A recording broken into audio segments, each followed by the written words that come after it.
there's a question that people who collect movies and play video games have been asking themselves for the longest time, and is physical media dying? But before we get into that, make sure you guys like, comment, and subscribe, and also it helps a lot if after you watch this video that you watch another video. Let's get into it. So when I started researching for this topic, I started with Blu-rays and DVDs, and while there is a decline in DVDs and Blu-rays, it's still making billions of dollars. While Blu-rays made $3 billion in 2021, in 2022 there was a huge decline and it went down to $1.91 billion. So at least $2 billion worth of sales, which is really good, all things considering, since we came back from a pandemic and people aren't really staying home or spending money as much as they used to. But with video games, it's a completely different story. In 2022, 89.5% of video game sales were digital downloads, while 10% were physical. For console gamers, 72% were digital and 28% were physical, which is a concerning number if you are a person that likes physical games and can afford to get games at a high price and depend on used games to be able to buy games in general. For me, I haven't bought a physical game since 2021, and the reason being is a simple one. I don't have room. I literally don't have any room to put any of these things anymore, so I go digital. And for sure, the thing that I'll tell you is that the thing that concerns me is that physical games are by far cheaper to buy used than it is to buy a digital game that has been around for a little while. At least on PlayStation, it is more expensive, which is why this next statistic is kind of interesting. PlayStation owners have displayed a preference for box games, with more than 10 million physical copies purchased since the PS5's release. So this is something that's known with PlayStation Store, is that when a PlayStation, and especially if it's a PlayStation exclusive, is going to stay expensive. It's one of the things that Nintendo also does, that most of their games will stay $60 for years, and PlayStation games will stay at $74 for a long time. While sales do come and go, if you miss that sale, that game will go right back up to the price that it's gone to. While Blu-rays and DVDs are still going strong and making a good amount of money, it is concerning that Disney is going to completely stop selling DVDs and Blu-rays in Australia, and Target and Best Buy are going to phase out DVDs and Blu-rays that also include video games, and more than likely will adopt a model that has only new releases for video games and Blu-rays and DVDs. Pretty soon it's more than likely only going to be Walmart and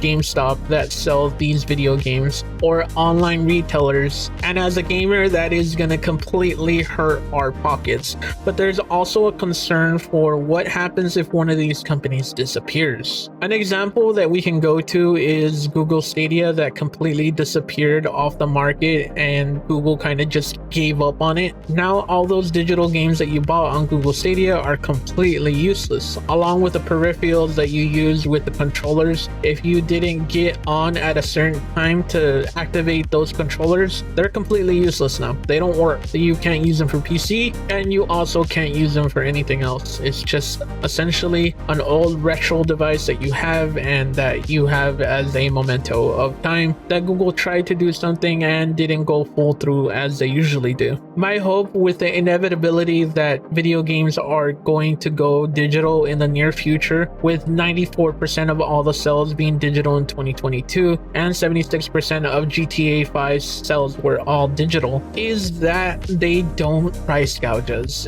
And that is a thought that I'm not confident in, especially when it comes to consoles. When it comes to PC, Steam has sales all the time, and a bunch of these online stores have sales all the time. But when it comes to PlayStation and Nintendo and Xbox, I really don't trust them to have sales adequately, especially when it comes to their exclusives. While I understand games cost a lot of money to make, after a couple of months of your game being $74 or $60, the people that were gonna buy them were gonna buy them. The people that don't won't. And it doesn't make any sense for these retailers to price gouge us, especially with the news that PlayStation is literally price gouging us with a metal stand, and Xbox raising the price of their Series S in Brazil, which is their cheapest model. My hope is that we learn as people who buy video games that we don't allow these companies to price gouge us further, and to be able to resist the fact of buying brand new video games from their digital retailers. Because at this point, with these numbers that are coming out, and with the news that Xbox is planning to release a digital only Xbox Series X, which is their strongest console, and with PlayStation pivoting towards digital consoles as well in the future, that we are smart the way we buy games and that we incentivize these companies to give us sales more often, because with the digital era coming means more money from our pockets are going to be spent. While I do think that disk drives are going to be included in consoles in the future, I do think that these companies will pivot to release certain titles to digital only. Thank you for watching. Make sure you guys are smart the way you buy your video games. I know that it's an expensive hobby to have,